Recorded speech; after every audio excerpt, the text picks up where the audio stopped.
I know with the recording, and then you can show our brain today for the mental warm-up before we give the question. Very good. Yeah. So kicking things off. Wait, April, you're facilitating this, right? Great. Yeah, I just wanted them to see the brain before before we gave the question.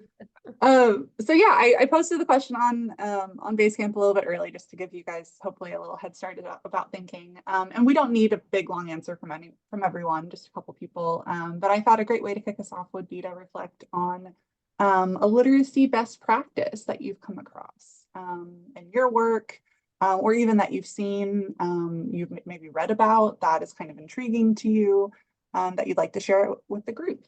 Again, it can be anything, so I don't want it to be a scary question, but just anything that comes to mind that you'd like to share. Start out just so my idea is not taken. Good morning, sorry. I feel like a lot of times I'm talking to people about giving kids manageable sizes of text and still getting the reward of reading something longer. So talking about reading like joke books or riddle books that you can still get the joy and excitement of reading, but you don't have to decode as much to get it. And it's, I mean, you think about most jokes, you have to have kind of a sophisticated understanding. So then, you know, it invites a conversation about, well, why, you know, why does this joke make sense or does it make sense? So that's my trick. Do you have a favorite joke book? I love joke books. I have quite a few. I can't think of any good titles though. But yeah, I've got a lot of jokes up my sleeve. Oh, that's great. Katina, yeah, please share. Best practice that I've come across, I think, is consistent and explicit instruction, working towards mastery of skills. All right, I love that. Mine has been very much benign. Make sure that there's books in the home or anywhere for them to look at. I was one of those kids whose mother loved Stephen King, and I read it when I was like 8. Oh my gosh. My lip was quivering while I was reading it, but it was the biggest book that I saw at that time period. And my mother was reading, and I'm like reading, like, oh, but I had to know what was next. Yeah, there's something about like going into the adult world. I remember that too. It's like, oh, this is an adult book. Like, you know, this is the secret forbidden knowledge, right? And I'll follow on that because it kind of tag teams what I was thinking is read aloud to children at a level that's higher than what they're reading so that they're really introduced to how complex and fascinating things can be, even when they can't get through that themselves, because they understand at such a higher level and that it compels them to want to be able to do that. We talk a lot about cultivating the habit of reading and then how that manifests itself over, I guess, what we would say the lifespan, right? So when you have really young kiddos, you're just talking a lot, you're telling stories, you're singing songs while you're changing diapers, you're narrating your day, and all of those things that we're all doing, but we don't know is intentional, and just making sure that families know all the great work they're doing can be intentional learning experiences for their kiddos. And just being thoughtful about it for about 20 minutes a day is, you're doing a great job. And just that encouragement, I think, goes a long way. And then what that can look like as kids start to take that on themselves could be listening to audiobooks in the car. It could be reading a recipe together when you're making dinner and narrating what you're doing. That kind of stuff really all builds on itself. So I think someone mentioned how this needs to be something that kids can achieve, and honestly, that families and working families can achieve. So we talk a lot about how to build that habit in a way that is attainable for families.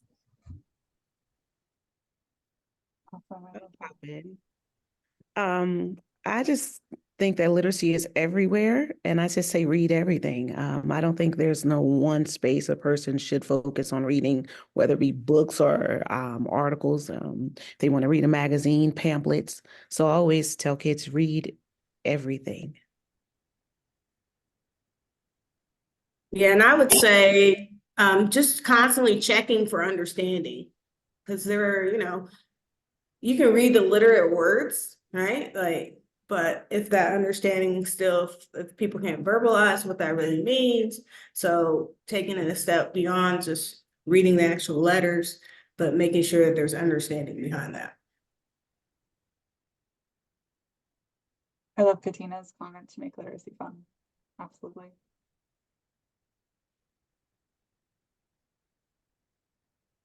All right, any last takers? These have been great, guys. I was thinking too, like, what about maybe larger scale best practices that you might see, like things cities do or organizations do or anything like that? I just read an article, it was an op-ed this morning, and it's in the Washington Post online, and it's written by a friend of mine, and it features a quote by my colleague, Eric Bunch, about play streets, and something that I really like as a literacy best practice, especially in the 0 to 5 age group, is thinking about play as literacy. And having at like a citywide or an institutional level, having more open, safe places for children to be outside and to engage in like full body play and that kind of thing. Or just like having more spaces where family can be together, where they don't have to pay money to be there. They can be there for as long as they need to be there. So more spaces like public libraries that are an accessible third space. Great.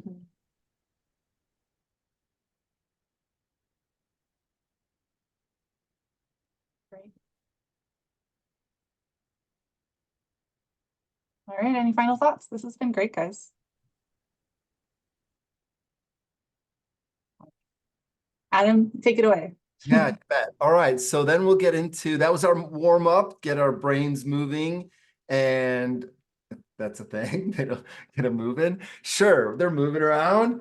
Yeah, nothing wrong with that. All right, so we're all pros at this now. We have 15 minutes scheduled for this. Actually, I think we're getting faster and faster at this.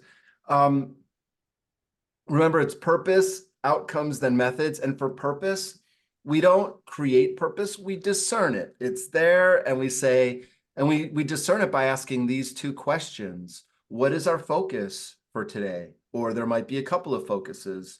And then why does it matter? So just for starters, you can change this or adapt it, advancing the coalition strategic plan as the focus for today. But tell me if you think you'd say it differently or if you see the focus different.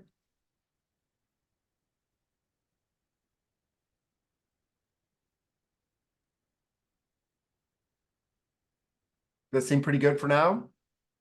Okay. And why does that matter? I'd like to hear at least two reasons. Why does it matter that we focus on our strategic plan?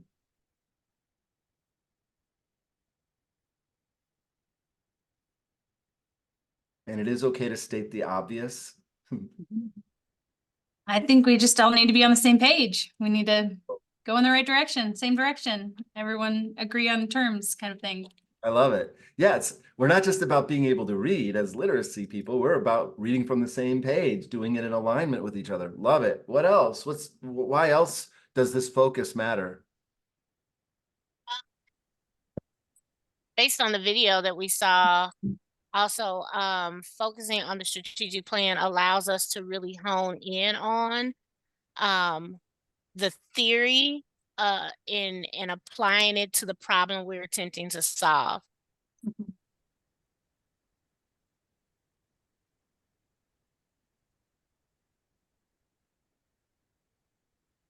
Am I saying this right? I might not. Yeah. Okay, awesome. Thanks. And others?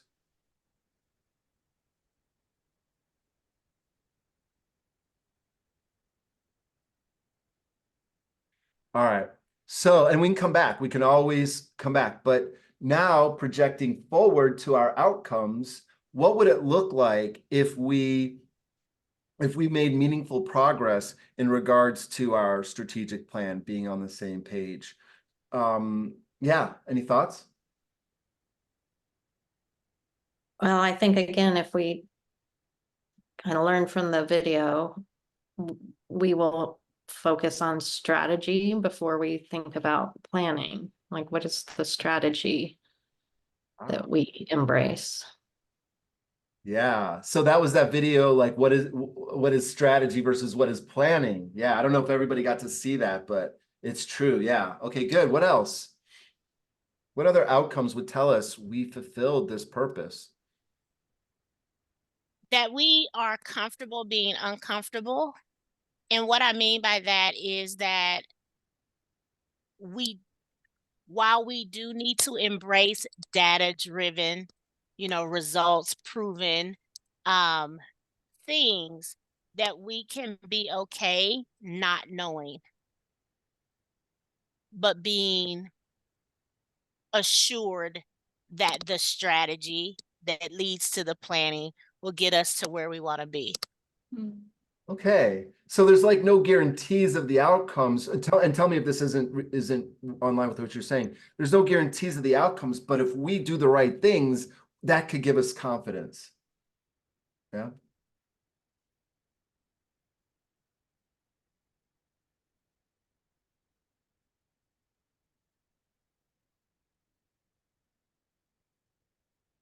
I hope that captures it.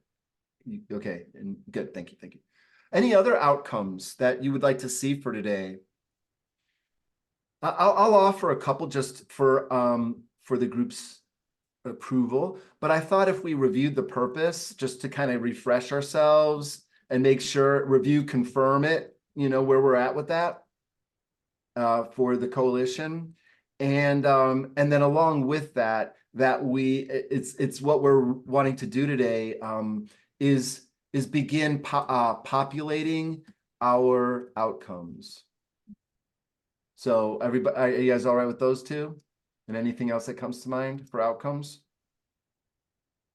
What do you mean populating outcomes? Perfect. Just populating is a weird word that we use. It's like brainstorming. So the idea is we populate them so that it kind of is like it's a permissive way of saying let's put them in there and then we'll see what they look like. So I just think of it as you populate them. I don't know. That's all. Yeah. Good. Anything else? Questions or outcomes? Yeah. I mean, I'll just throw in, we've talked about it with this group before, but I think this month we're really going to be focusing on getting a draft strategic plan just hammered out, going through the POM process. And then I think that will really jumpstart a lot of the conversations that we'll need to be having about the structure of the coalition, all of these other kind of, parallel questions. So we're hoping to move at a pretty fast clip this month.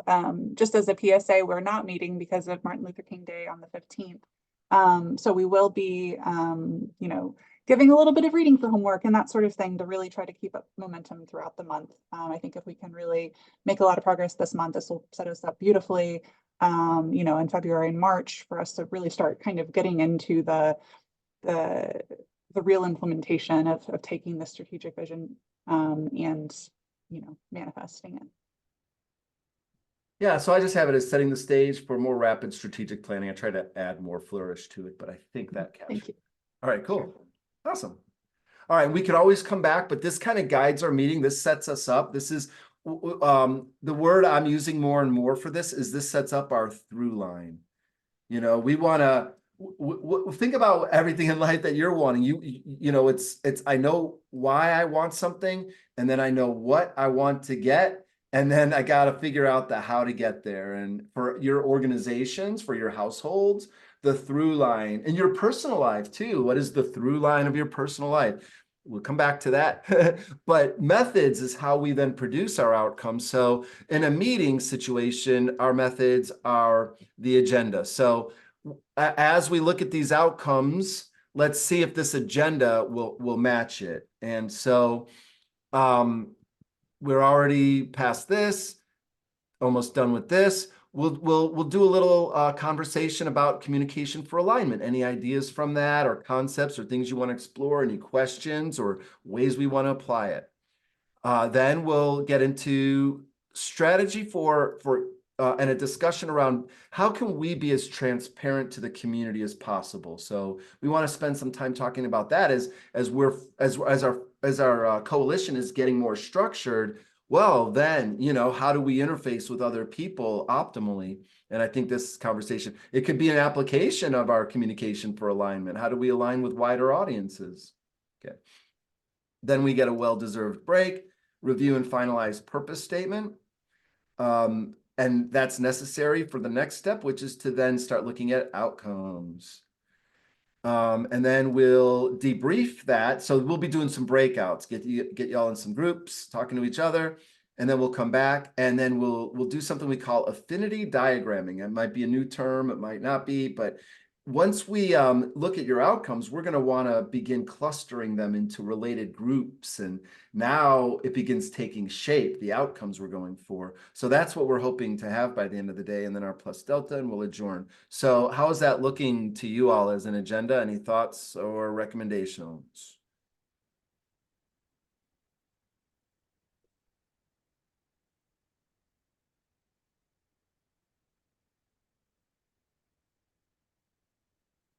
All right.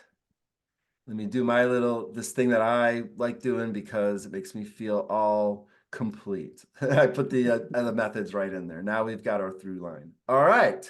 So any comments or questions before we move on? We'll get into communication for alignment next. All right. So yeah, basically we wanted to ask you all, we posed these questions ahead of time. We're really trying to honor that request, which we know is really, really important, is like helping you, giving you time to think about things ahead of time. So keep honest about that, by the way, because we know it's important. We just don't want to forget. So what observations have you had about communication for alignment and any of those 4 principles? I know the way I've talked about it might be not the typical way people talk about communication, starting with advocating reality, that we're building upon that's the first job that we could do to align, because what are we trying to align on is reality. And then managing neurology, which is the human side of it. I mean, reality is one thing, how humans respond to it is another. And I'm saying that happens it's a neurological process, and it's related to our survival and thriving. And so how do we manage our own and other people's neurology as best we can? We can't control it, but yeah, and just thinking about that, bringing that to the communication process. It's just even realizing that communication happens on the playing field of neurology is just something I don't think people normally think about. All right, assessing alignability. I mean, you already watched the video, so I'm more trying to do an introduction rather than restate everything. All right, then being able to assess how alignable can we get, and then that sets us up for taking action, which I think is really key to communication, that it be action and be forward moving. Then what are the ways, we can use these concepts to our advantage? And then what else would you like to talk about? So yeah, I just want to open it up to the group and see where we go with that. And this is I think, really experimenting with the flipped classroom. All right, go ahead, Linda. I think you had, yeah, please. Yeah, so I was thinking about under assess alignability, like the graphic, it was pretty simple. It was just like, reality in the middle and then your view, my view. And I don't know why that resonated so much with me, because it was pretty basic, like you said, just trying to bring the basic, into our thinking. But I was thinking about the phrase like reality check, that I generally think that reality is my perspective. And so, then I'm thinking about how you start with advocating for reality, but probably throughout the process, you have to stop and do those reality checks to say, wait, like, I think I'm dealing in reality, whereas I'm really just in my view. And so it was a good kind of thing for me to think about. And I don't think that I do it in a bullish way, like my way or the highway. It's just like, that's what I think is true based on my experiences. So I like that idea of kind of always assessing alignment, like figuring it out. And I thought that graphic made sense to me. That's great. Yeah. And I just want to show you the book it comes from is is this one. It's, oh, the picture won't come through so well. The communication catalyst is where that idea comes from, just to make sure we do that. Yeah, it's written by two gentlemen that I had the opportunity to study with for a while. And my work is highly influenced by them. And this idea here, when we communicate, trying to bring these things together, and then realizing other people aren't going to know this model. They don't know my view, their view, and our reality. They just know their view. They're coming from it. And this is subjectivity. And this is so cool because it really is a literacy concept. The subject of a sentence and the object of a sentence, to them, I'm the object. I'm the object over here. And I'm not trying to say like, in an objectified way. I'm not trying to reduce it to that, but there is this thing from which everybody's viewing the world, and it's their own subjectivity, and they account for everything else outside of them, but they don't account for this thing very often, the subject itself. And so that's why we assume, I do it all the time. I just assume people see things the way that I see things, like that's my subjectivity coming into play. What this model reminds us is that just like I have my subjectivity, the other person has theirs, and then then the other person's an object, and everything to them is an object. And so we have to realize that relationship is happening. Anyway, yeah, any reactions to that or anything else you guys are thinking?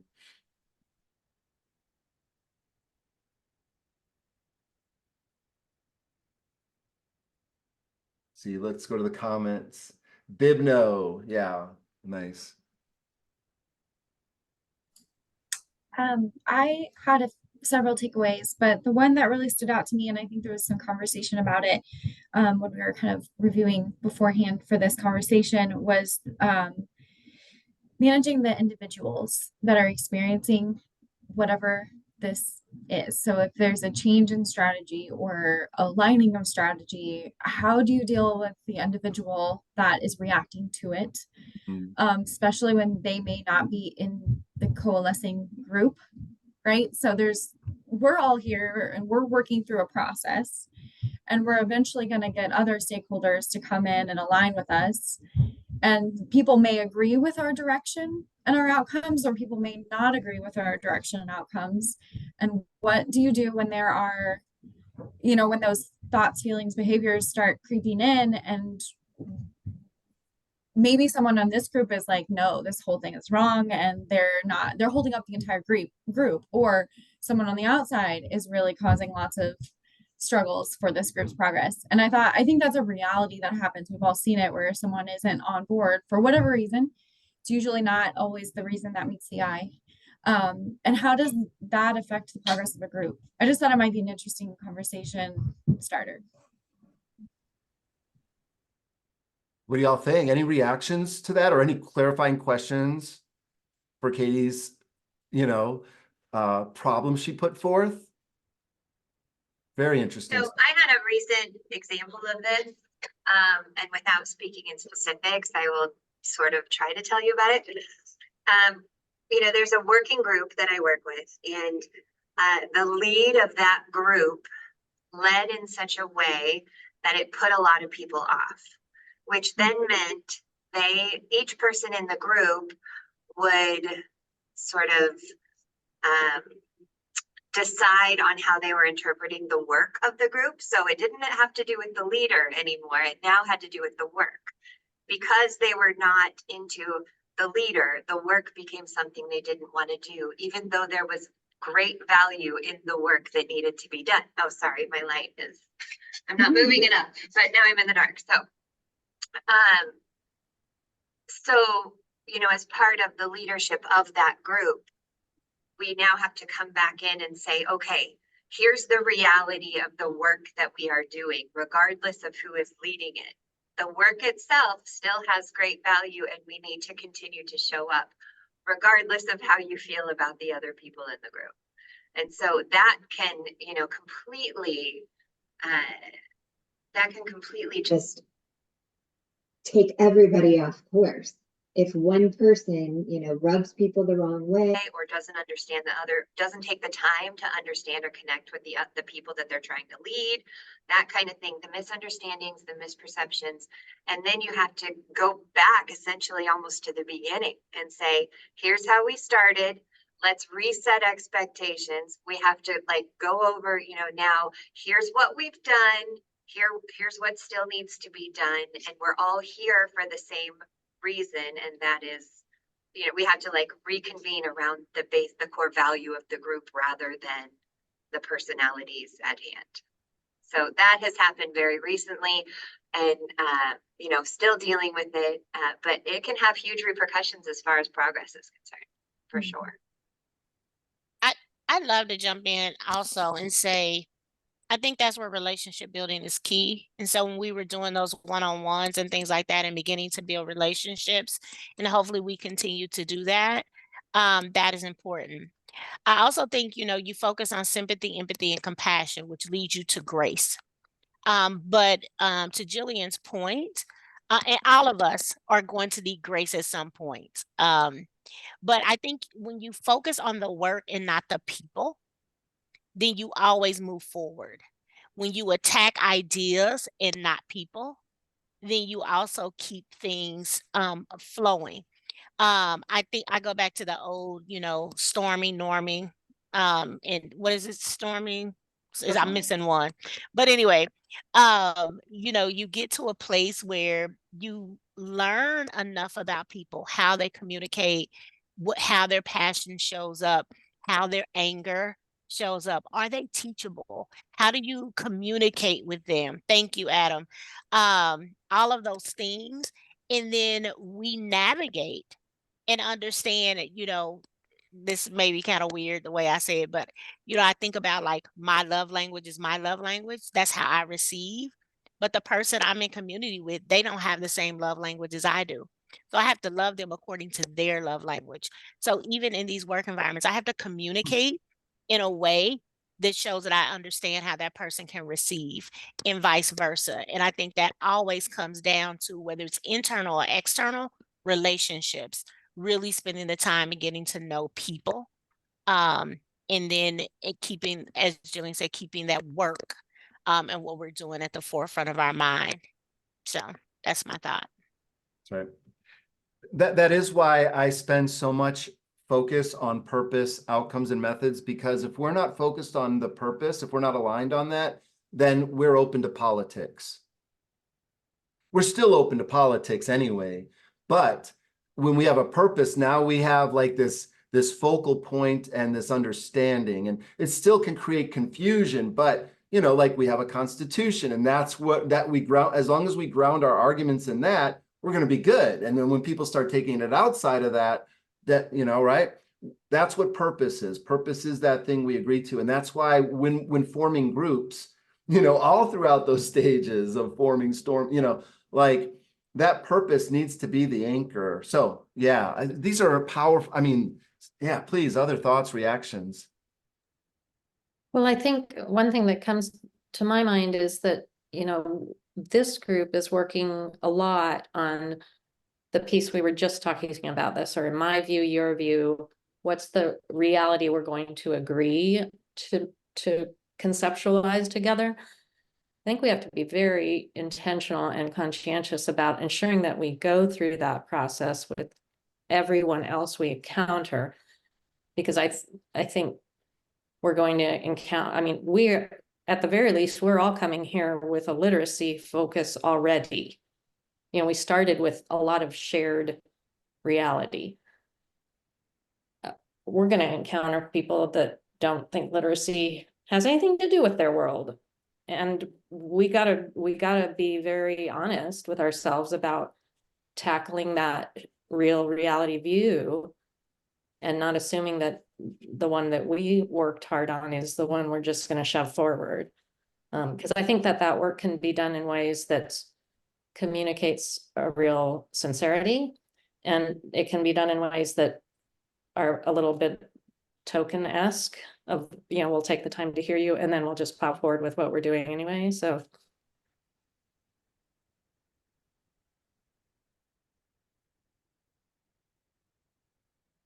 I do one last thing, I think about the old well, not the old because it's still current, the organizing model, right?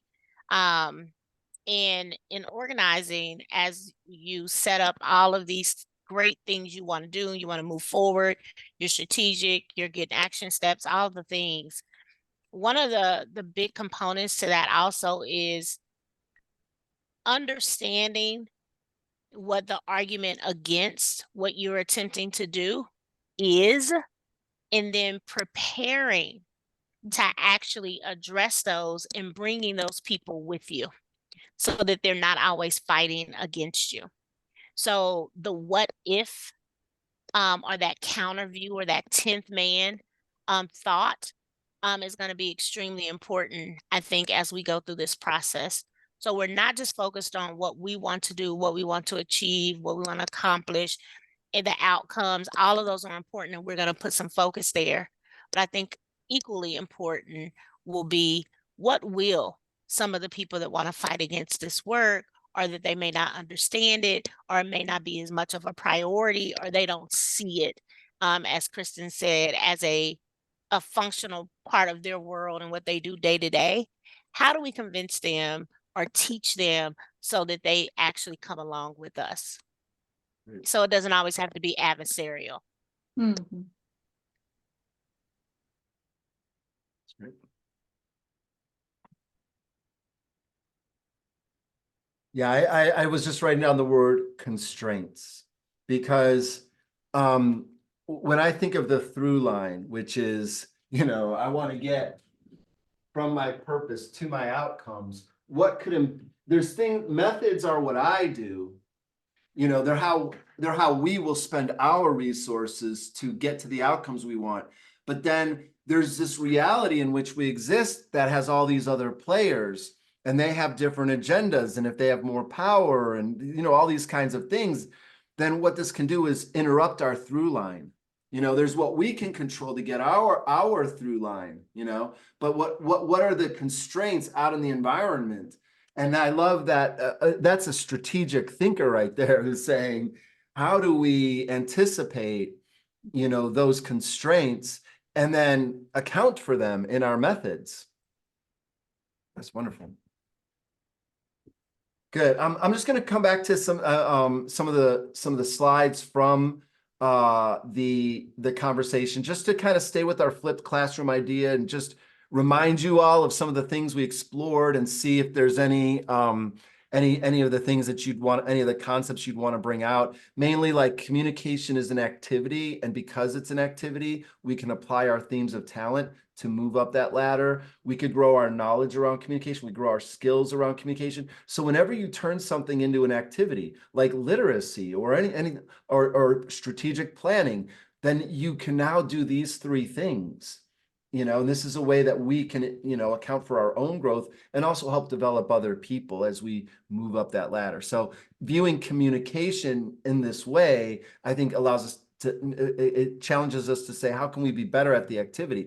And then by focusing communication on the idea of alignment, well, I'd be interested in what you guys think of that, because it's a real, I'm making a real statement here. I'm like saying,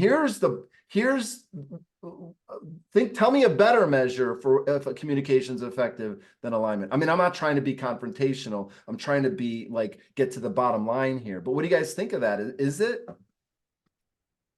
it the bottom line for alignment? Is that how we know if communication is effective? Yeah. What do you think of that?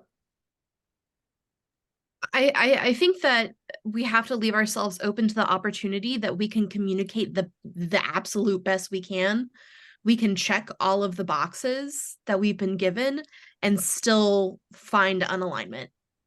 And I think that there's when I've been thinking about Katie's example, and just, thinking about if not everyone agrees to play by the rules, we're all agreeing to think, to use these tools. If not everyone is willing to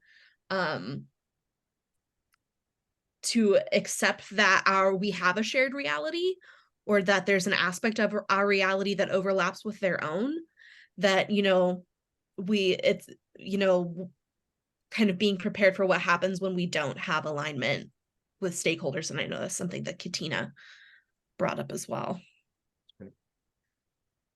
I think the evidence is there when you are in alignment or not in alignment, right? So you communicate and everyone nods along or takes the notes and does the thing, and we have our action plans, we have our next steps, but then it's like a week later and everyone's got to show that they've done the thing that progresses it forward.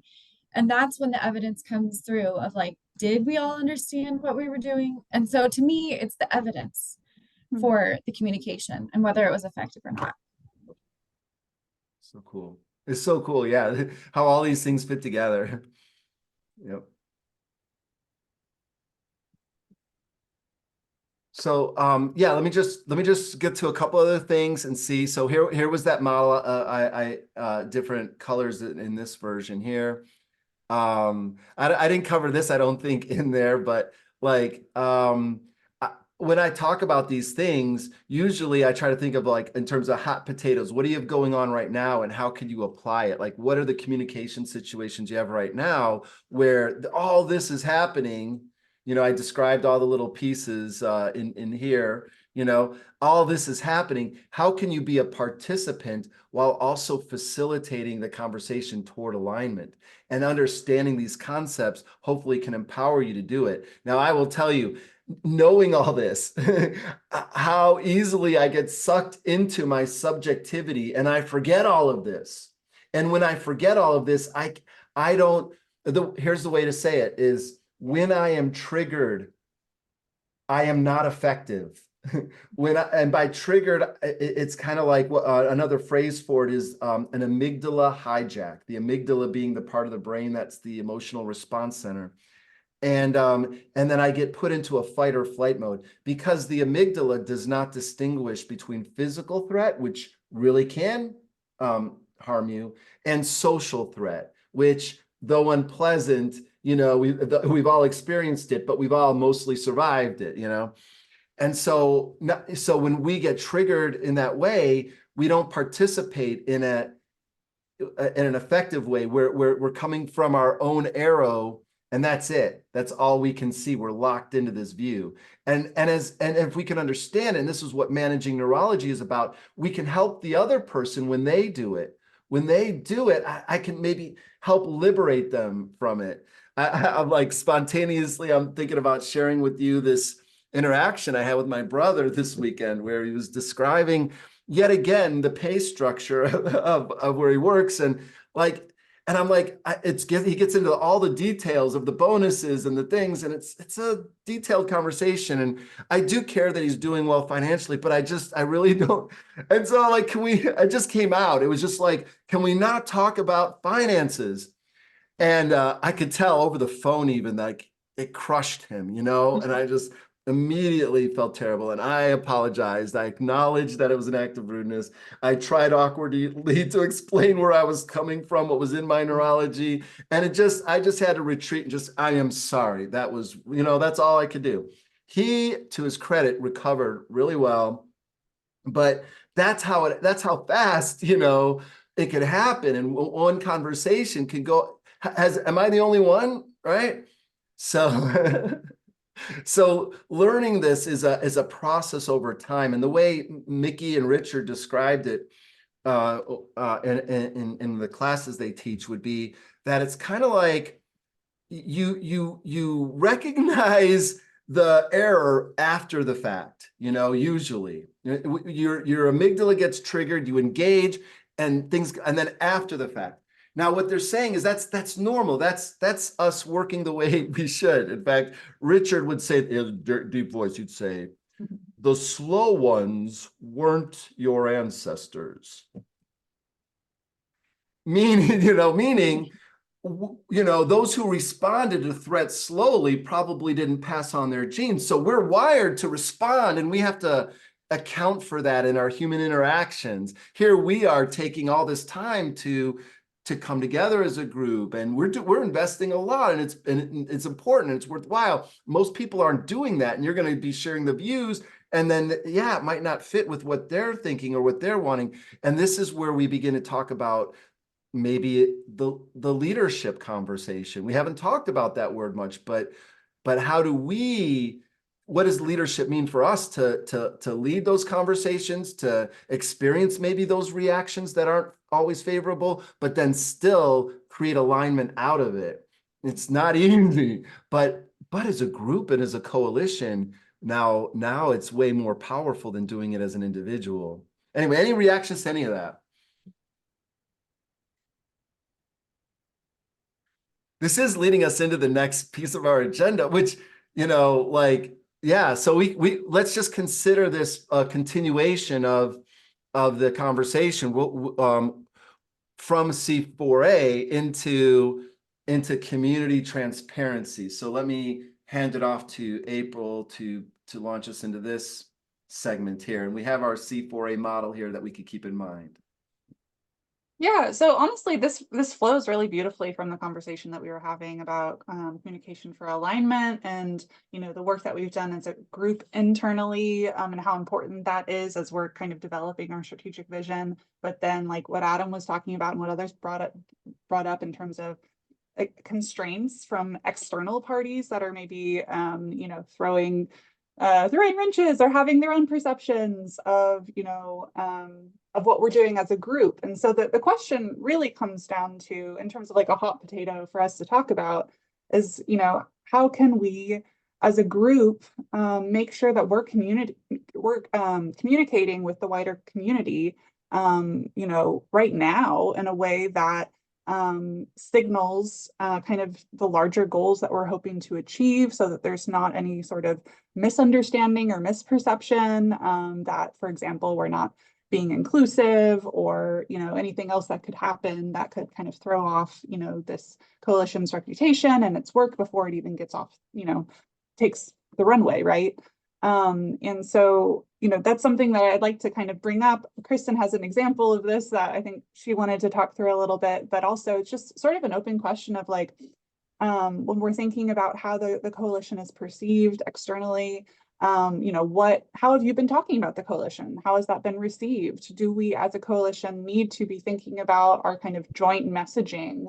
And I know for a fact, that we're going to be including really robust community engagement and getting their input for the strategic planning process and all of that. But, it comes a little bit later in the process. So how can we be signaling, and building those positive relationships now, so that we're setting ourselves up for success, and so that we're making sure people don't have a misperception of what we're doing. So Kristen, yeah, would you mind giving us a little bit more context?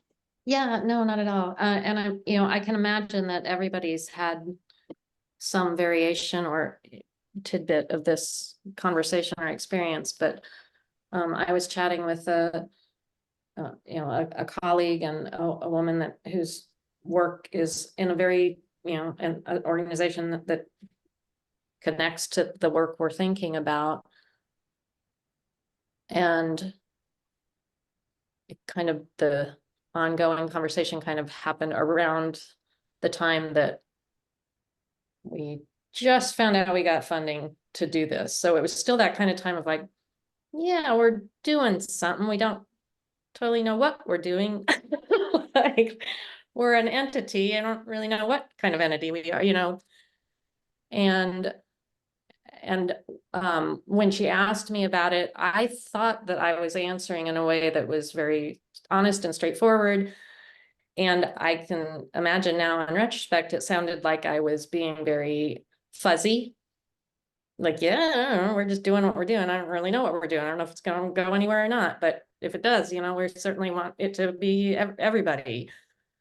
And the result was some very negative feelings, that this was in fact a very exclusive group, or that we were on the down low, or like, it makes sense to me now looking back a little bit, but when it came out at me, it came out powerfully and negatively. And I was freaked out and bummed out, and like, especially knowing that we had just talked about sort of stakeholder mapping. It's like, oh my gosh, like we're walking into a landmines everywhere. So anyway, I brought it forward to the consulting team just to say, like, we should figure this out and think through, like, what are we doing and what are we saying and how do we meaningfully engage lots of others in a way that is transparent and honest and sincere. So hopefully y'all haven't stepped on those landmines too. Yeah, so I'd open it up to really any reactions or other examples of interactions that you've had, either positive or not so positive, or ideas for moving forward. I do think generally the idea of having some, core messaging that we can all align on, that would go externally, will be helpful. And truly, in just a very few short weeks, we're going to have the strategic plan, and there's going to be a lot more details to share about, community engagement, and that's all going to be really robust part of what we do. But in the meantime, perhaps it would be a good idea to think through some of this. So turning it over to whoever wants to talk. So I am familiar with that situation. It was brought to my attention as well.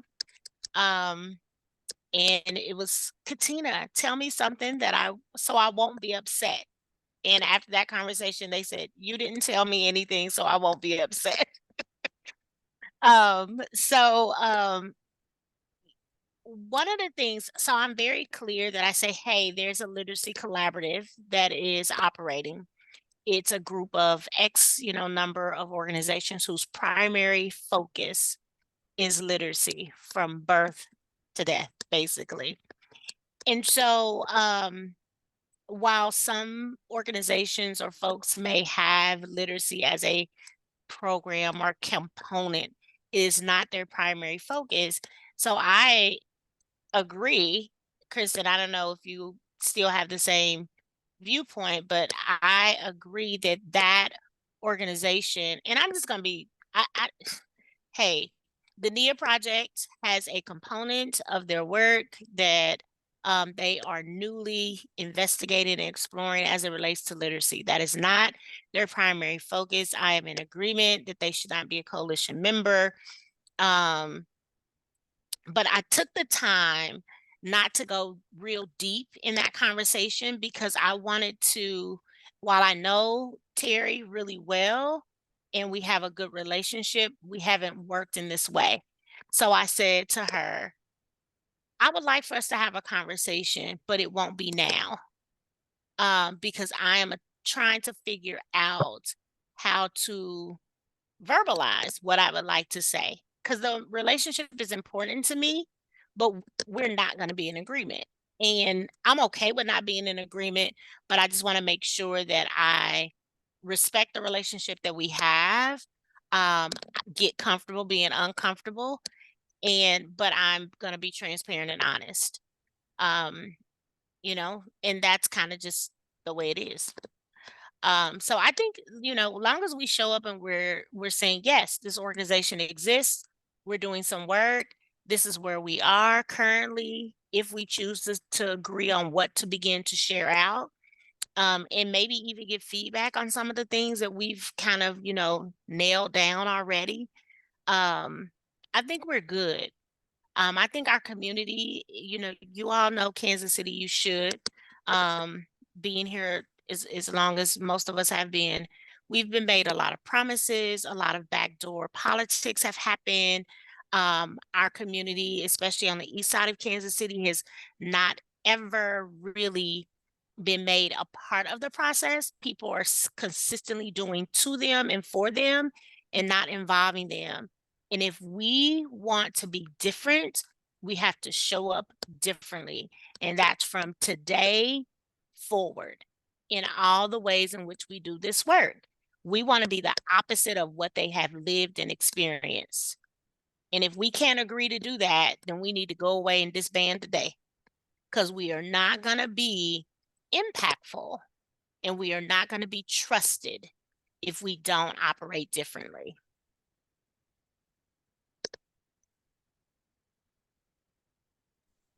And I would say as well, we talk a lot about, coalescing and communication and the process and everything. I think there's still that hurt that someone experiences of, I wanted to be a part of this and I'm not.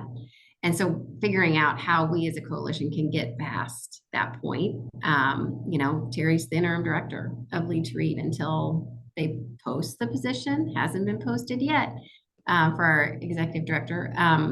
So that's a pickle that Bev and I will navigate. But I do think, Katina, I agree, we've got to figure out pretty quickly how to repair any of those hurt feelings if it's possible, to say to other stakeholders, it's not that we don't want your input or involvement. We're just kind of figuring out, it's almost like, you know, we are making a strategic plan to strategically involve everyone.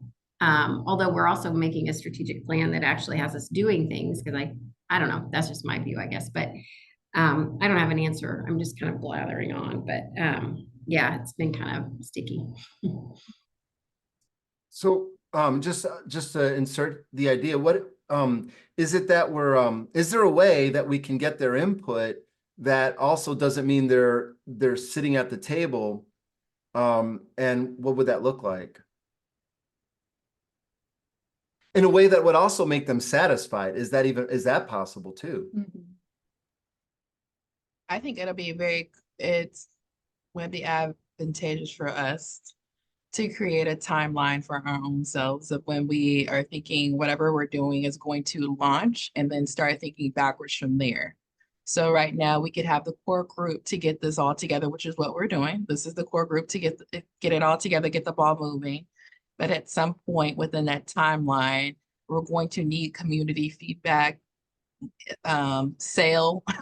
We're going to need that. So like to spell out that timeline, and this is the time to bring folks to the table for that. And that could be various folks within the city, and help us to figure out the administration or even the activities, like checking out the activities that we need to complete to help in the process. But I think having the larger picture of a timeline of events, of just saying, and this is where we are in each stage and who we're going to invite in, I think is a strong accountability, because I think, Katina, to speak toward you, I think that's where the distrust comes from, is that things are taken from each side, lots of information.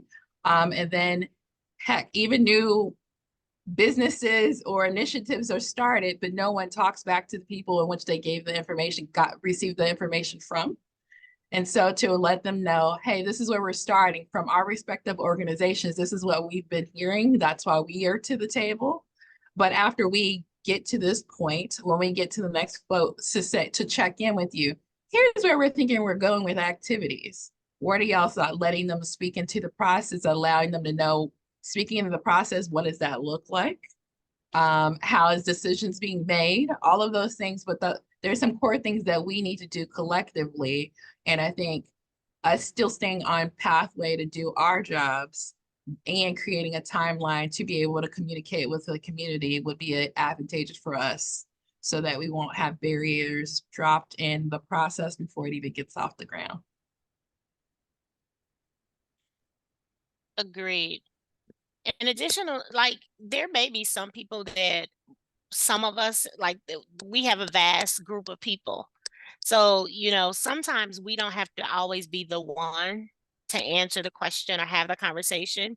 You can say, you know, I know you have a great relationship with Jatane, so I'd love for you to chat with her. I think she'd probably be able to help you kind of understand this, where we are, what we're doing, whatever it may be at the time, versus me. Because they may come to, you know, one of us.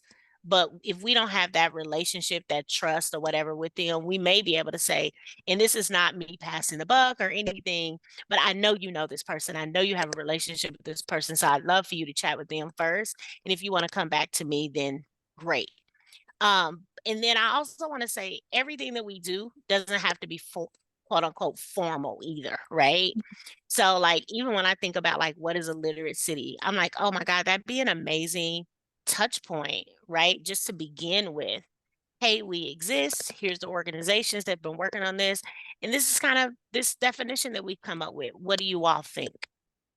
In vast kind of again, you know, I think of on social, I think of different demographic groups that would love to like, you know, go, oh, that's great, or oh, did you think of this, or whatever it may be. But again, I think about the organization that just launched, Jonna Riley's the executive director of, and I was like, where'd that come from? What they doing? Oh, you know, that type of thing, because it was just there. Now, people that may be in the background may have known about it, but generally, when you're engaged in your community and things like that happen, and you don't know about it, you like side eye, right? So, I think, you know, formally and informally, we can be doing some things. We can do some things pretty quickly to just let people know we're here, we exist. Some of this preliminary work, and that kind of relaxes them a little bit more. Like they know that we're here. Hey, have you guys heard about it? They'll start talking about it and the word will start spreading.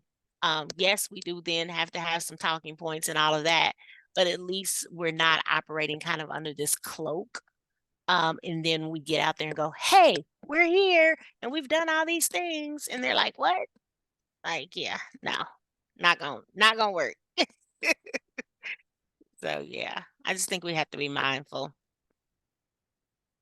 So powerful. This is really important. So like for me, what I love is that we're starting with the contrast, which is we don't want people feeling this way. We don't, you know, and so what would alignment look like? And so we're leaning into, we're naming what the contrast is.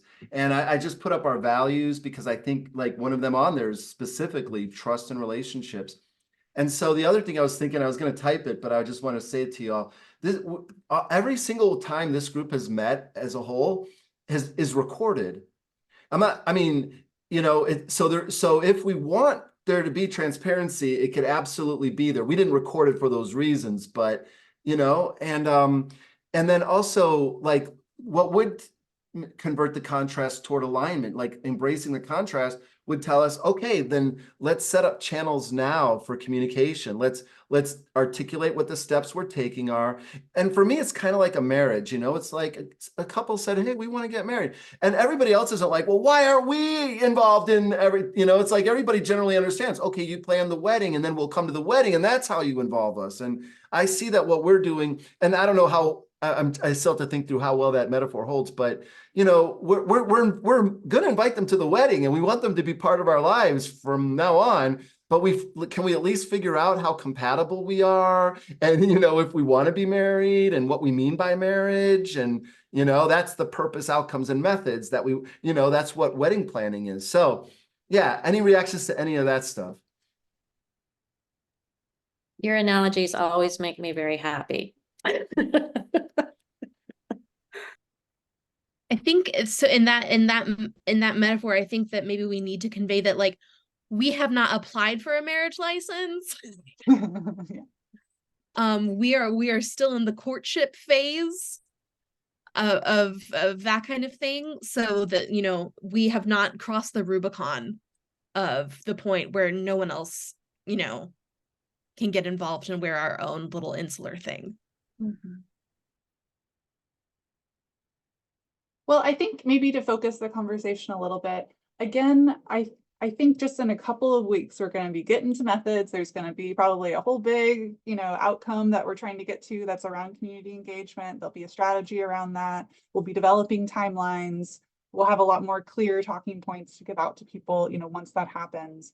But in the interim, what do we need now to get us through the next couple of weeks, if anything, to, you know, to thread this needle to kind of resolve the need that we've been talking about it? Is it truly just kind of, as Katina was suggesting, like kind of refer them to the most trusted party that they know about and just, you know, give them kind of a more general, you know, description of like, this is what we're doing and hey, we're going to have a lot more to share very soon. Just hold on a little bit longer.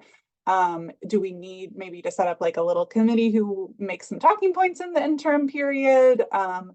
What sounds good to you as a way forward, or what is the real need right now that we need to fill?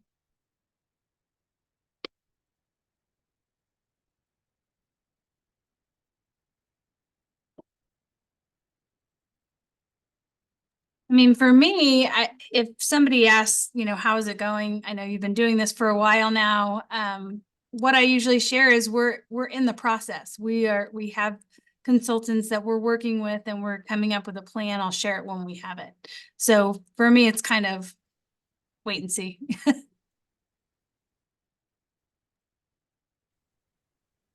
I think right now, it is just the communication piece.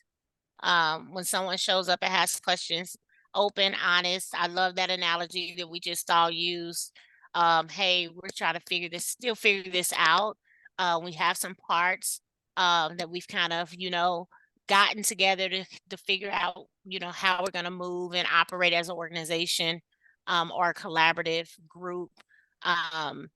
But we're not there yet. And in addition to that, I don't. You, I know for me, generally, my first question is like, so what do they do? Or like, why do they exist? Like, so until we nail down and really get to that purpose, the purpose piece, Mhm. I don't think we're in a position to really communicate anything out yet. Like, right? Because that's the first thing I always ask. Okay, so what do they do? Why they exist? And so I think we have to nail that piece down. Yes, we're here. Yes, we're, you know, working on some preliminary things, but until we hone that in, I don't think we're really in a real good solid position to do any formal things. And do we even really know our name? Like who are we? I mean, I say the Kansas City Literacy Collaborative, but is that what we're gonna stick with? I don't know. That just flows for me. Maybe other people say it's something else. So I think like we have a few more questions to answer, bottom line. But informally, I think as the conversations come up, we're just open and honest. A thought that comes to mind in you saying that is, can we at least describe the concept of what we're doing? Kind of like what was in the proposal or whatever. Like, here's what we're doing. A group of committed literacy agencies are coming together to collectively look at if and how we can make a bigger impact together. And then we started meeting, and this is our 8th meeting into that conversation, which, we're not rushing into it. We didn't jump into the plan. It's a coalescing process. But I think maybe explaining the concept, would that help? And that's typically what I do. I mean, that's exactly what I say is, a group of organizations that are coming together so we can do bigger things together. But that's it. that I know of right now. We'll share how we're going to do that. Yeah, and I see your notes, Lauren, kind of piggybacking on Jatin's idea for the timeline. I think, like I said, that's going to be real clear in just a couple of weeks. Like we'll have a timeline to share probably once we get into the methods. But I think it's fair to say, later in the spring, in a couple of months, we'll have concrete ways for you to get involved. And that is very much a priority of, this collaborative. I think that's fair to say. Feel free to push back if that's not true. But, talking about like February, March, like we're really hoping to have concrete ways to get people involved. And ask them, how would you like to be involved? What would make sense? I could bring it to the group. We want to know. It's kind of like a program you've heard me talk about. I've been running here in Tulsa with April now too. And I didn't. It's called the Youth Philanthropy Initiative, and I didn't know that some people were interpreting it as being for the rich kids. Whatever. I don't even know what like I know what that means, but like that phrasing, And I could tell you, as being in the program, that isn't true. I mean, there are wealthy people in the program. That is true, but it isn't. It's anyway. And it just takes one person who misunderstands in a prominent role to then create a perception. And if you knew the perception was there, you could correct it or challenge it. But if you don't even know it's there, and so it kind of spreads and so I think it's wise for us to have our time talking about this. I'm reminded of a teacher friend of mine I had, and she was asking one of the students, "What are you painting?" And the kid's like, "I don't know. I'm not done yet." Kind of like, You know, don't rush me. I'm kind of creating. And it's kind of like that. We don't know. We're not done yet. We're trying to think about it. Or I think of like the authors, maybe you have a favorite book series or authors where you're waiting for the next book to come out and you're like, when? Do it. I'm ready to read it. I want to read it. And it's like, well, I have to be ready to write it, right? Like, because otherwise that's how I've done all the other books that made you want to read it. So why would and it's a delicate balance. But again, we come back to the subjectivity of it. Like they're not people don't, it's a feature of us. We view things from our own subjective experience. So leadership is maybe helping them expand their view and address their, obvious need to manage their neurology, but then to help them see the bigger picture. And that's a challenge. And that requires managing our own neurologies first. All right, April, that was your piece. I don't know, where do we want to go with I it? think we're probably at time, if that's all right with everybody. We can always come back to this topic. I'm sure we will. It'll continue to be relevant, but this is a great conversation. Let's give everybody a break and we'll come back and talk about purpose. Perfect. I will set a 5-minute timer. You all are on a 5-minute break.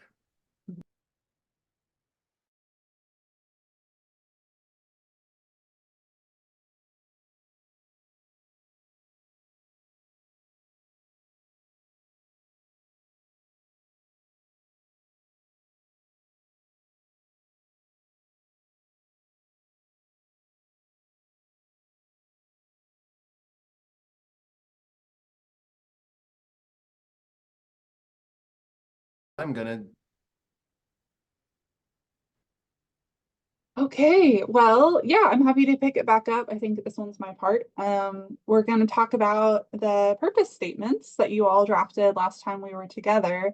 I thought we had a great conversation last time, and we, started to hone in on some language that everyone seemed to be on board with. But Adam and I just wanted to really just take the time to bring it back into everyone's, line of view, to look at it again. As we've been talking about, the purpose is incredibly important in establishing everything else that we're going to be building from here. So it's really important that, we dig into the language, make sure that you all are 100% on board with this. If you have any questions about what anything means or any sort of hesitations, it's much better to air that now than, 6 months down the line. So that said, I've dropped the purpose statement kind of brainstorm that we did last time in the chat. You all can bring that up. And then Adam, if you wouldn't mind sharing the slide on this topic, we can talk through that a little bit. This one here? Yeah.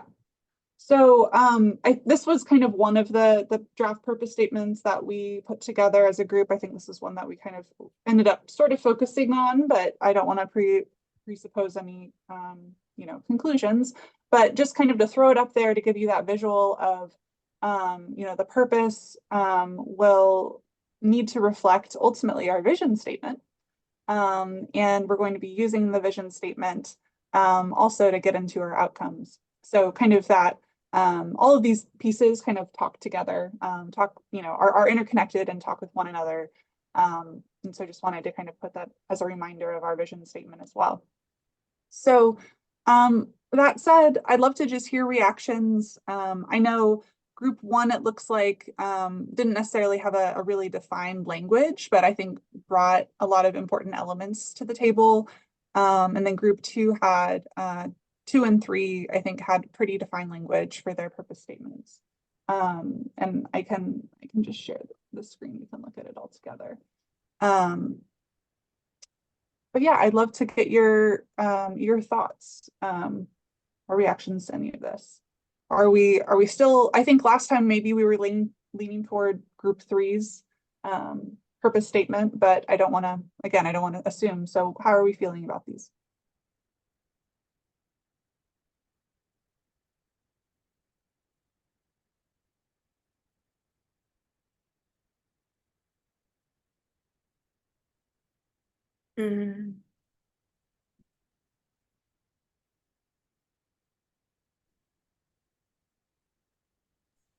I like the conciseness of the third one. And I think creating a sustainable infrastructure implies a lot of entry points, kind of going back to what we talked about before. that you can easily add new partners and new ideas to an infrastructure. So I think it seems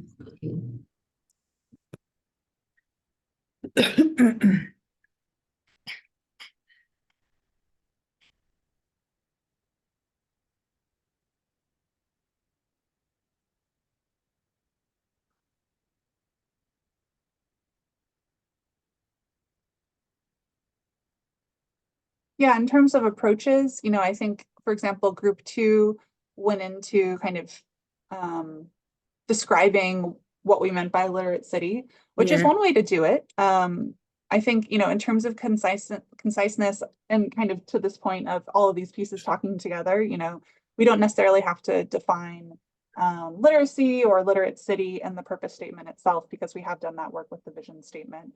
And that will also be kind of drawn out in the outcomes that we have. But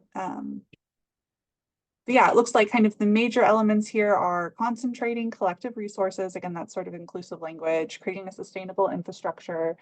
We could use the word inclusive, sustainable, inclusive infrastructure if we think that's important. That establishes KC as the model literate city.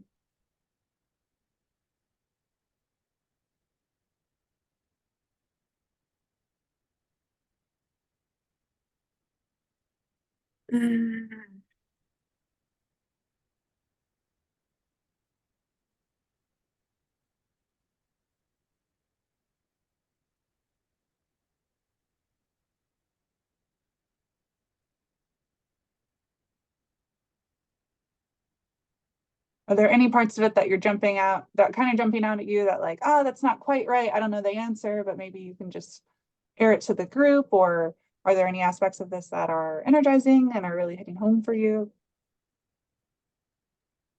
I like the statement from group 3, especially that it is concise and very clear. The only concern I have is that it doesn't mention anything about sort of the lifespan issue.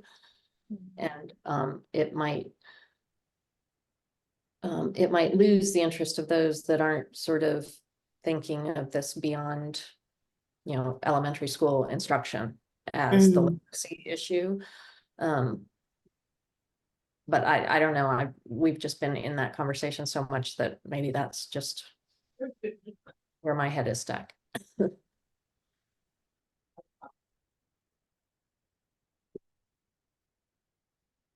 Looks like Adam's doing some wordsmithing.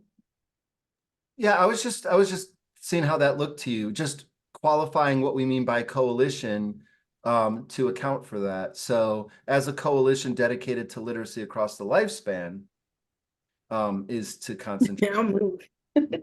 What's that?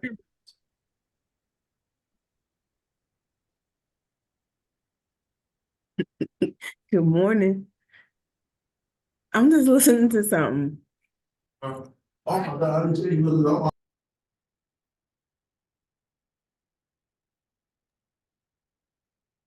I mean, I think, like Kristen was sort of saying, like, I think this is great. It's nice and concise.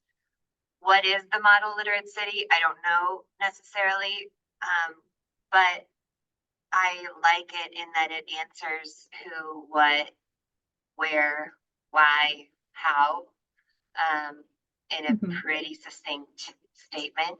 But we have been workshopping these statements and like all of these definitions and things for so much time now that I think it would be valuable to put this in front of a couple of people who have been outside of these conversations and say, hey, here, what do you think of this?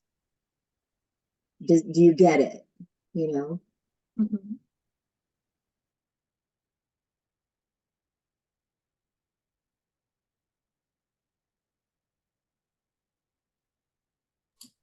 Would you mind, Adam, bringing up the vision statement? We can look at that together, because I think that does get into a little bit of a reminder of what we mean by a literate city.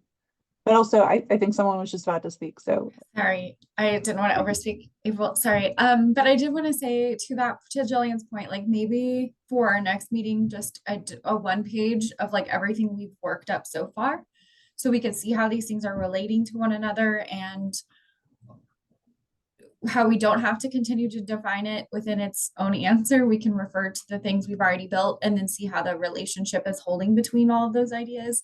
Because either we're repeating ourselves or they're all aligning well, and I can't tell the difference right now. So maybe just like that one page of our work so far, and then a final like sign off of this seems like a good place of where we are now, and then maybe be able to move forward from there. Yeah, absolutely. That's, I mean, obviously that's something we can put together really quickly for you all. And maybe that could be a piece of homework over the break, is just to kind of digest it. And like you said, kind of do that own cross-check individually to make sure it's all has integrity, it has a through line, you know, all the pieces are fitting together. I think that's a great suggestion. I think too, and I'm sorry, I had my microphone muted, so I get random people coming in. But I think also when we're explaining what the purpose is that just to an everyday lay person? Like if I try to explain this to the students that I currently work with, I don't know how to, you know, I'm not sure how they would receive that or see that. Or is it a purpose for community members, stakeholders? I don't know how we kind of like, when we were talking about inclusive, I'm kind of thinking about that spectrum as well. Like, how do we lay this out in such a way that it can be received and digested by all these different groups of people that we're trying to explain what this purpose is, if that makes sense. Yeah, no, I think it's a really good point, and it's a good question to be raising now. What is the purpose of the purpose statement? Who's the audience? You know, how are we using this? At this point, I would encourage you all just to think internally about, like, is it making sense to you? Is this a tool that will help us in our strategic planning process?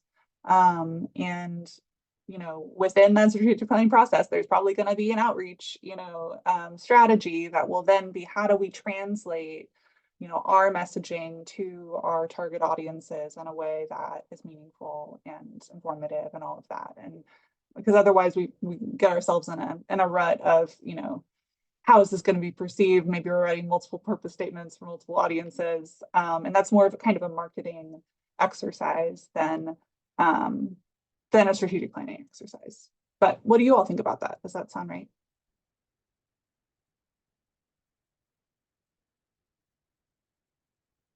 That helps me a lot, April. Thank you for defining who the purpose was for, because I was kind of where Kimberly is. I feel like it's asking more questions than it's giving information to someone that hasn't been part of this group. So if we're all, you know, if we're all reading it and understanding it, does this mean that we do have a different purpose or a different statement that we use externally? That's something that we think about now or later. My thoughts.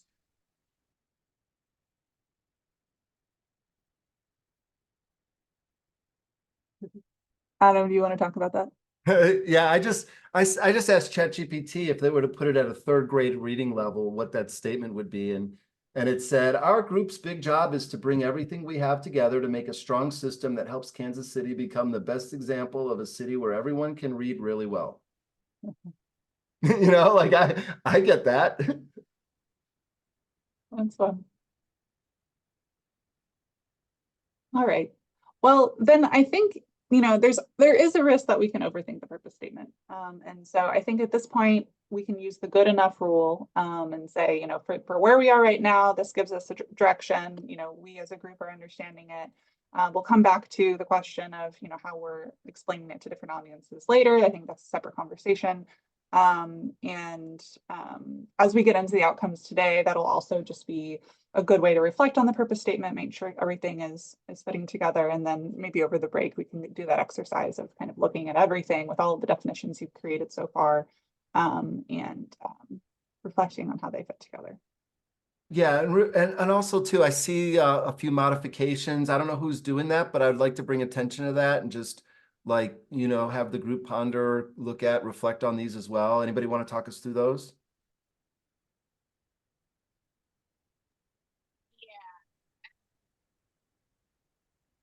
Some reason your mic's not working. I can't hear you. Yeah. Can you hear me now? Perfect. That's good. Yeah. All right, great. Sorry, I had put it up. But yeah, so I dug into ChatGPT as well. So I took what we created from group 3 and plugged it in first. And then, so I've been keeping all the work that we've been doing in ChatGPT. So I tell it to take all of the things that we've been doing and then help.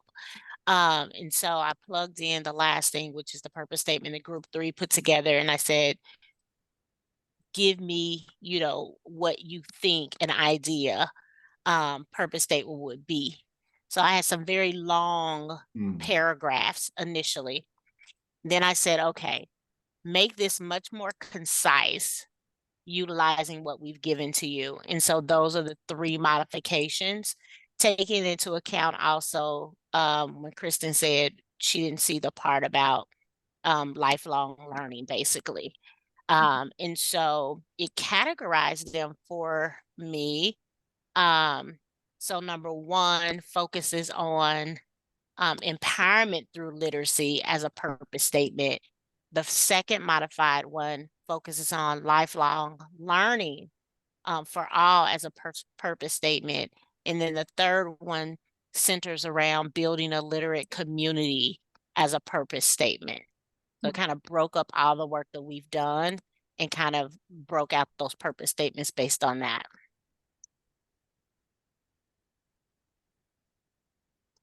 Excellent. Good. So yeah, do we want to, I mean, and it feels like they're all real, you know, close together, you know, they're not scattered far apart, right? Is that how it strikes you all too? And that's compelling too. So I think maybe asking you all to just reflect on the different ones and see if the group gravitates toward one expression over another or something like that. Does that sound like a good idea?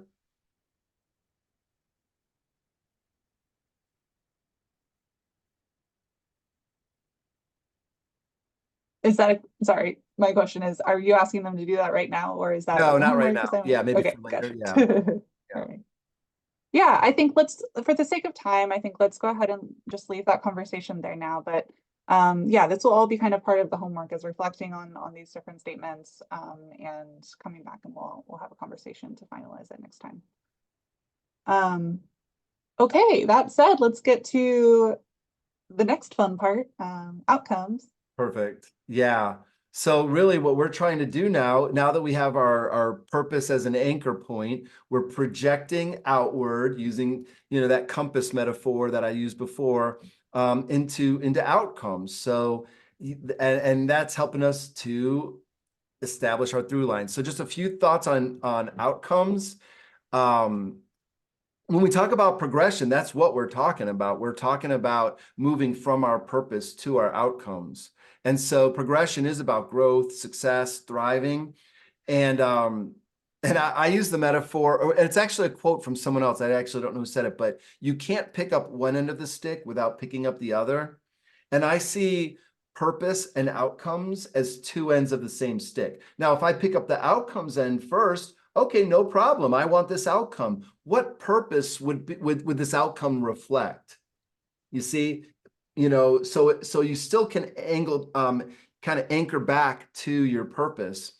But I also think between the 2 ends, there's the stick itself. And that's what I think of as the methods, our purpose, or our strategies, tactics, and actions or operations. And together that forms the through line. Purpose, outcomes, and methods are 3 elements of any human activity. So that's why our tools focus on those. And that's why we're having you focus on those. And I know there's a lot of other terms for purpose. There's a lot of other terms for outcomes and a lot of other terms for methods, but these are the work terms we're using, and hopefully we can align on that language. Most people, most groups, our society gets us focused on methods right away. Nick, any interruptions or comments real quick? I heard something. Okay. Yeah. So, so this is what we spend our resources on, and we want to make sure we spend it right. And methods are only as good as the outcomes they produce, and the outcomes are only as good as the purpose they fulfill. So that's the configuration. Outcomes should be a reflection of the purpose. Another words, for outcomes would be vision, goals, milestones, metrics, things like that. But we measure our progress as a relationship between how much progress are we making towards our outcomes, and how much towards the outcomes that reflect the purpose. could have said that better, but okay. Thriving, or the opposite end of the spectrum, suffering, is the degree to which our outcomes are aligned with our purpose. If your outcomes are absolutely opposite of your purpose, suffering will be what you have. Thriving, when something is thriving, it is related to purpose. It is a relationship of outcomes to purpose. So, yeah, and we're going to be breaking up into groups where we're going to ask you to take those purpose statements and then now project forward into articulating what are the outcomes that would reflect it. So some ways to think about it is, what are the quantitative things? What are things we could measure that show that we were becoming a model literate city? Let's use the outcomes to actually define what a model literate city would do. What are the outcomes of the model literate city? Not the moderate little city. Okay. SMART, I'm sure many of you know this configuration for goals, and some of you might have different words, but make sure they're SMART. Or no, I'm sorry, specific. Measurable, achievable.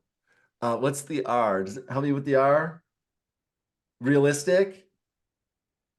And then the T, which has to do with time, time-bound, time-based, time-specific.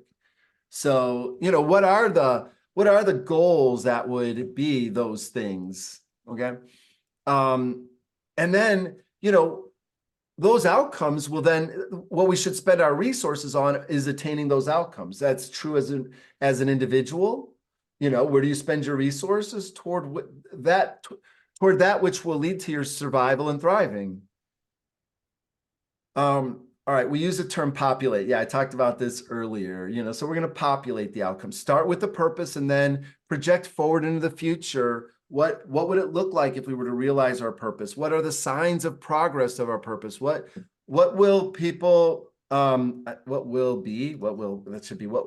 people think, feel, and do? I think of that a lot, because that's if you break down everything humans do, they think, feel, and behave. So how do we want people to think about literacy? There's different people we'd want to think different things, about it. The citizens versus the people with the resources, how do we want people to feel about this topic? What do we want people to do as maybe a configuration for it? And we want to generate a wide range of outcomes. So, and we're going to have you broken into groups so that, we can diversify and spread out, and like search parties. And then we'll want to come back and look for the common themes, what we call affinity diagramming. So we'll do that time permitting. So any reactions, any questions? Oh, relevant. Okay, good.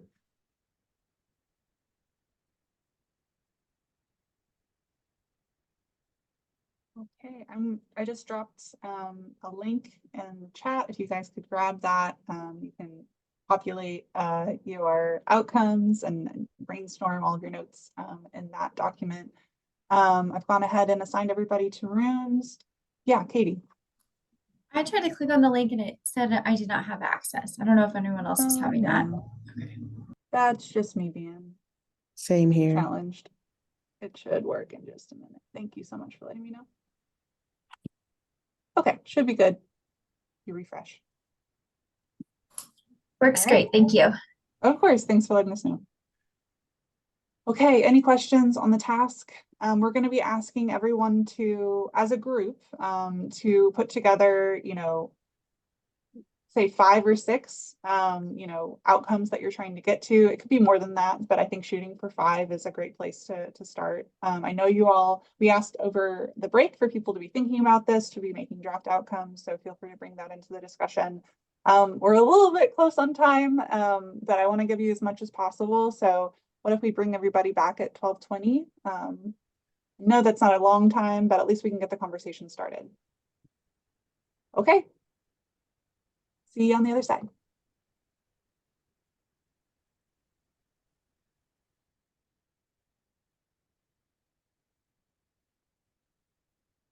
So group 1. We ran out of time and we worked up until the buzzer. Thank you. Great. Kimberly was our note taker. So Kim, do you want to run through what you added? Yeah, I'm gonna try my best, y'all. I'm gonna be honest. I haven't even finished some of these thoughts because we were just started getting on a roll. But the first thing that we came up with is a statement that we said, by blank year, partner with blank number of organizations outside of the education space. So looking for, people who work in other sectors besides this education focus. And then we also had a statement of within the next 5 years, achieve a 25% increase in literacy rates amongst all KCMO residents. And y'all can add in or say, I'm just going to read the statements. No, you're good. You're good. Okay. Within the next 5 years, 80% of new parents, we were kind of focused on leaving the hospital, will receive early literacy training / resources. And then we had a statement, ensure blank % of children have access to a home library by blank. We have some blanks in here because we're not sure fully what the launch is. So that's why the blanks exist. We also had a statement around increase adult education enrollment by 30% in the next 3 years.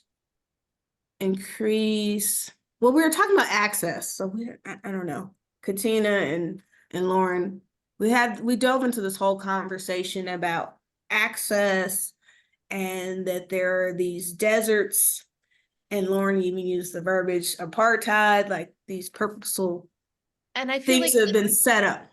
this particular one that you're talking about, increasing access to adult, I think we were specifically talking about digital literacy. Okay, digital literacy. Education there.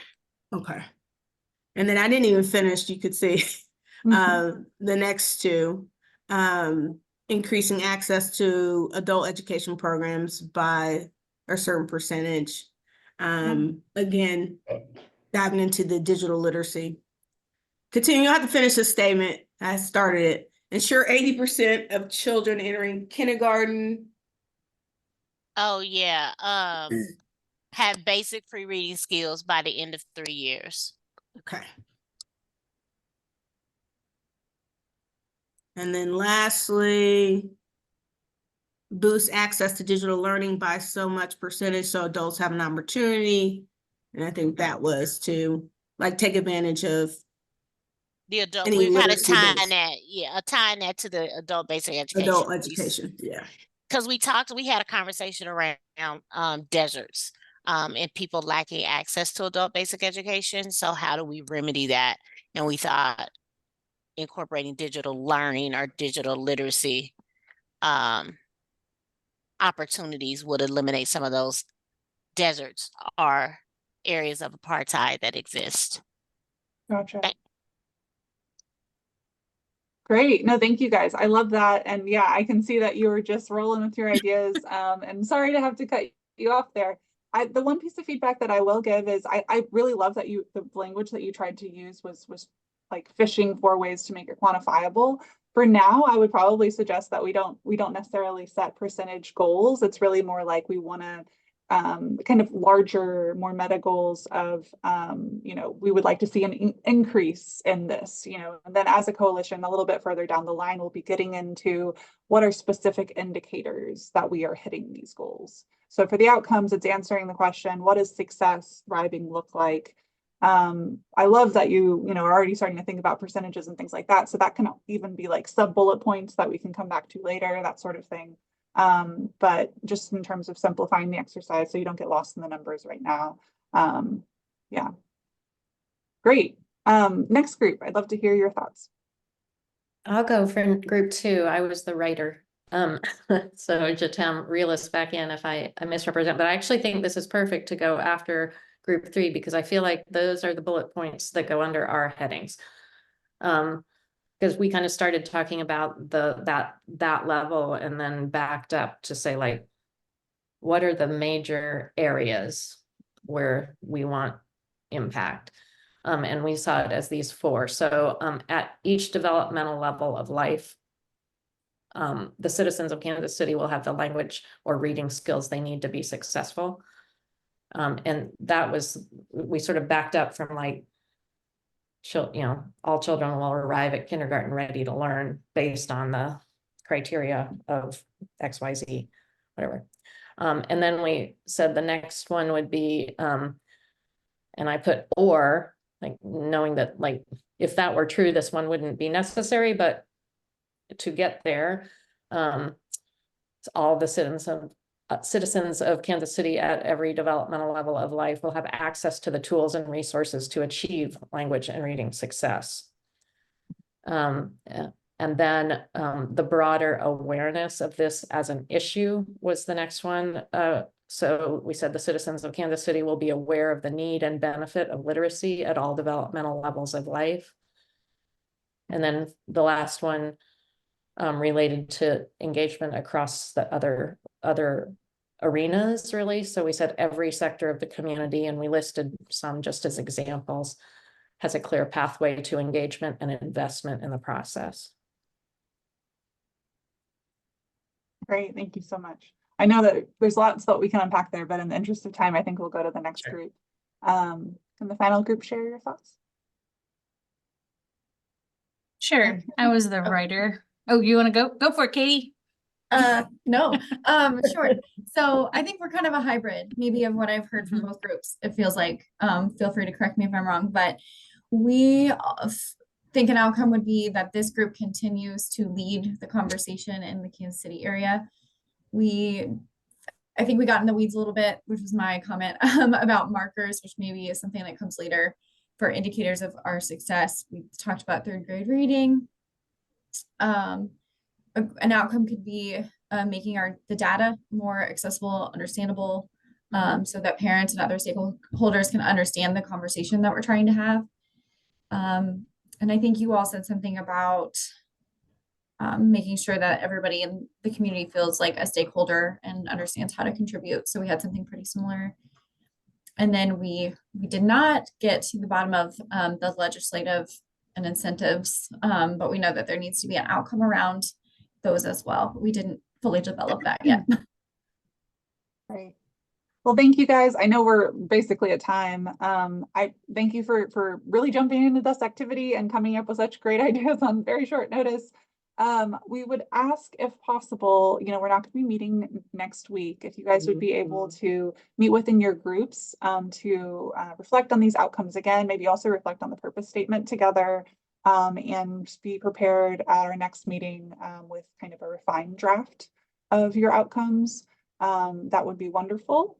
And then Adam, in terms of kind of next steps, I know Adam's thinking about doing a flipped classroom on positive leadership. So you can look forward to that. It's one of my favorite content pieces that Adam does. And we'll also be giving a little bit of reading about what is a coalition, and how to build a coalition. So like I said, we're kind of getting into, we're gearing up in this semester of our work, moving at a fast clip. So we really appreciate everybody's, full participation. This was an awesome meeting. I think we had great conversation. Anything you want to say to bring us home, Adam? No, I think we did a lot of good work here. We're working on our through line. Let's just keep it going. Have a really wonderful break, and we will see you soon. Yeah, Shem? I put in a link. So during the week of Martin Luther King's birthday, I think Erin put something in the base camp. So from Tuesday to Friday of next week, we have 26 classrooms. We're reading an hour book dealing with social justice to a classroom with kids, and then they get to write their representative saying what happened then and now are still similar, and here's the changes that I have. We usually get the senator, the mayor, and some representatives to come out afterwards as a follow-up. But again, we have 25 classrooms. If you're interested, the website goes straight to where you can sign up. The orientation is going to be virtual both on Wednesday and Thursday. If y'all are interested, just asking for you to sign up, please. All right, everybody, go enjoy the rest of your Monday. It was great to see everyone. Thank you, Until next everyone. time.